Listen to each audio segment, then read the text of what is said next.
I get that, and if they had the looser rules and whatnot, it's like it's different. It's their thing. It may not be for everyone, but that's just how it is. But yeah, it's like, what's the point of having to try to sneak the brass knuckles in and whatnot if it doesn't really matter anyways? What's so different about that? That, and I think the other problem is that, and it's you kicked out of it too. So it's yeah. But like I said, this match just went way too long. I don't really blame Pitbull too though, because he's a tag team wrestler. Oh yeah. So this was out of his revenge for his partner. He's getting revenge for Gary Wolf. Yeah. Pitbull won. Was sitting on the outside with the neck brace. Because the story here was Shane Douglas had injured Gary Wolf's neck, and he was basically proud of it to have broken it. So, and he had re-injured it as well. So basically, it's this is just him. This is Pitbull too, just getting revenge for his partner and whatnot. If it was 10 minutes, that would have been plenty. And they could have done enough there, especially with a guy who's not typically a singles guy. So I think that was the only. That's really what brought it down for me. Yeah. So then we'll get to. So now we still have more technical here actually, but so the match went too long. I think at one point Shane Douglas even attacked Pitbull 2's partner. Oh yeah, I know he attacked Gary Wolf, and then Gary Wolf tried to attack back, but then his entourage would get involved, and they'd prevent him from doing so. So then what would end up happening was after the match was over, and Shane Douglas retained the title also. Yeah, Shane Douglas retained the title. After the match was over, a guy would come down in a Rick Rude robe with a mask on, and would kiss Francine, and she would almost pass out from it. Yeah. And then he would take off the mask. It was revealed it wasn't Rick Rude. It was Brian Lee. Yeah, which was funny. And then one of Shane Douglas's entourage would attack Shane Douglas, and that was Rick Rude. Yes. Yeah. Then he'd show up, and then he was one of his masked guys, and he'd beat down on him. And it was just then it ends with Rick Rude doing his typical dance in the ring, all that, and Francine turns out didn't kiss Rick Rude. She kissed Brian Lee, which is not great for her. But what are you going to do? And that would pretty much end that. And then they end with, what does this mean for Rick Rude and ECW? Mm-hmm. Kind of just building that storyline. And overall, I thought the segment itself was okay, I guess, but I just wasn't a fan of the match. Yeah, so for this match, what did we give it ratings-wise? I'm going to go with a 1. That's probably generous because this was a terrible match. You know what? I'll go with a 1.5. I don't like to give anything. I don't like to give, anything lower than a 1.5 unless it's really bad. But let's move on from this because I didn't really like that. I didn't really like this that much. After this, we'd have our Raven promo in the back. Those are always fun. Yeah, I love Raven. I do too. He's so underrated. Such a good heel. It's a shame that he when he went to WCW, Scott Hall would say when he went to WCW, he wasn't really used well at all because when Raven, people really underestimate how good of a heel Raven is. I know, and he's actually one of the smarter minds there are. So we get a Raven promo, talking about what is it? He says he's gonna kill the legend of Terry Funk or something. Yeah. Basically that, and then so that kind of gives away that it's probably going to be Terry Funk that wins. Which, I mean, you'd probably think Terry was going to win anyway. Yeah, everyone knew it was going to be Terry. First off, it's not going to be Sandman, and it's not going to be Stevie Ray. They're just like Stevie Richards. They I mean, he said he was going to go in there, just to get respect and whatnot. They'd probably, he'd probably do that, but that doesn't necessarily mean he'd win. And obviously, he's not going to go against Raven. And then Sandman and Raven have already done their thing, so it was time for Terry to get his share. And once again, he had done a lot for ECW in the early days, being there, and really, honestly, in a lot of ways, helped putting him on the map and giving him some exposure and just bringing in some eyes. Because when you hear a legend like Terry Funk being involved with their company, that draws some eyes. Mm-hmm. Yeah, obviously, and. We'll get into that later, though. So next we have a Taz promo. Yes.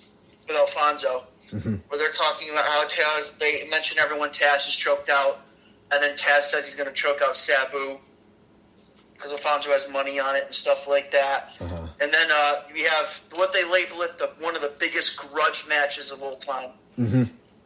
Bitter rivalry. We have Taz versus Sabu. Yep, they come out there, they start the match, and this I thought was actually pretty good. No, I really like this. I know for some people, they may have felt that like with the build and everything, it didn't quite live up to expectations. But maybe had we been in this time period again, and like this would be us like a '97 and catching it when it all went down, and we had seen everything that led up to it. Maybe we would have felt indifferent, but just watching it here, I thought it was pretty good. Yeah, same me. Man, Sabu is so crazy. I know. Like every single time he does that, dive into the crowd off the chair. Remember the first time I saw him do that, I like lost my mind. I'm like, how did he just do that? And he does it. He makes it look so easy. We get to a point later where he did something typical Sabu that was just insane. Yeah, I know exactly what you're talking about. So the match happens. I'd say even though Sabu got some stuff in and got some crazy eye flying and extreme stuff, Taz mainly dominated.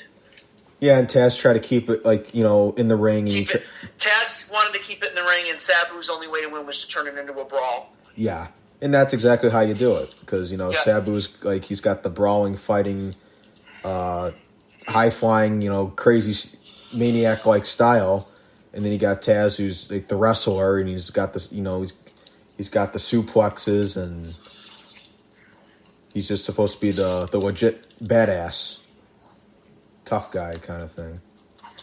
Yeah, and then so Taz would use a combination of like submission holds and suplexes, obviously suplex and all that, and it would end with, as every Taz match in ECW ended, the Taz mission. And he would choke out Sabu. The match would be over. Everyone would think, it's great. And then Taz said, I want to shake Sabu's hand. And he shakes his hand. And as he goes in, Taz goes to pull away, and Sabu pulls him in again to hug him. And then Rob Van Dam attacks him from behind. Mm-hmm. They start beating the crap out of Taz. Yes. And here's the funny part. Me and Cameron are watching it. And our first instinct is, why is Alfonso just standing there? I know. Why is he just standing there and just like letting him like get his ass beat? And then, of course, he takes off his shirt and he's wearing a Sabu shirt.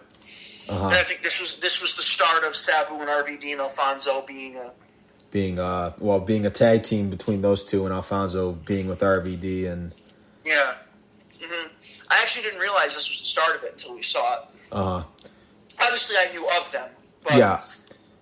Yeah, it'd be fun to do. It'd be fun to do some other ECW shows down the road when like RVD and Sabu have like their matches against the Eliminators and stuff like that. Mm-hmm. That'd be awesome. That happens, and this is the moment I want to talk about, the Sabu moment. So they put Taz on a table. And Sabu puts the chair down and tries to jump. First thing he does, he messes it up. Yeah. And then RVD is punching Taz on the table, and the table breaks, and there's no table. Yeah. And Sabu says, screw it. He just does the dive anyways. He is insane. No, that was one of the greatest Sabu things I've ever seen in my life. Like it's like, the table's not poised to where it's supposed to be. Screw it, I'm just gonna dive for it anyways and take him out. Yeah. That was so great. In terms of this match, what did we give it star-wise? I went with a 3.5. What did I go with? I think you went with the same. Yeah, 3.5. This is actually my match of the night. I would agree. In terms of just a pure wrestling match. Yeah, no, I would agree. Because they had their tables and chairs and stuff in there too, but it's like they're still it's Taz and Sabu. Yep. So they do their thing, and next we have the triple threat match. Yes, and before that we would have Tommy Dreamer come out to join Joey Styles on commentary for the final part of the night. To watch his mentor Terry Funk. Yes.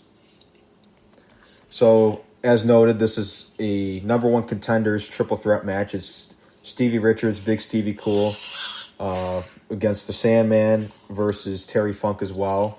So, a three-way dance, not your typical WWE triple threat match. and it is also elimination. That's the other deal here. And the winner of this would go on to the main event to face Raven for the ECW championship. Yep. So this match itself, what did you think of the actual match? It's really interesting because I get its purpose. Obviously, I think it's a good concept. You know, like the winner obviously goes on to face Raven. It was elimination, by the way. Did you say that? Yes, I did. I did note that. Yeah. So I mean, I like the idea of it, but I mean, it wasn't like the. Well, I mean, it wasn't like the what's the term for it? Not a lot of finesse. Not a lot of finesse. Well, here's the problem: is there ever a lot of finesse in a Sandman match? Not really. He comes after, busts himself open before the match even starts. I will say his entrance is not the greatest without Enter Sandman playing. Yeah, I hate the dub they put over it. Yeah, because they've done that. They do that with his entrances a lot of the time on the network. And I remember I had the ECW One Night Stand 2005 DVD, and I remember when it actually happened, what they were going to do is they had a cover that they were going to play over it, and then Paul Heyman just basically said "F it," and he went ahead and played the real Enter the Sandman, and the crowd just loved it. It was really incredible. But yeah, hearing his entrance or seeing his entrance here and then not hearing his music, not the best. But once again, copyright, right fees and whatnot. I guess a lot of people have had issue playing that song in the past. Yeah. So in terms of getting back to the match, as you said, and as I said, there wasn't like a lot of finesse in it. Then, as to your point, there's not a lot of finesse in Sandman matches. Sometimes in those like brawling style matches, he can get by. Like with all the weapons and stuff you can use and get involved in. He was a huge crowd favorite. I mean, this guy was like one of the most over guys ever in ECW, and they just loved him. Yeah, I find it interesting how that guy got into WCW. Yeah, but so Terry Funk would go on to win this match. Yeah, Terry Funk would go on to win,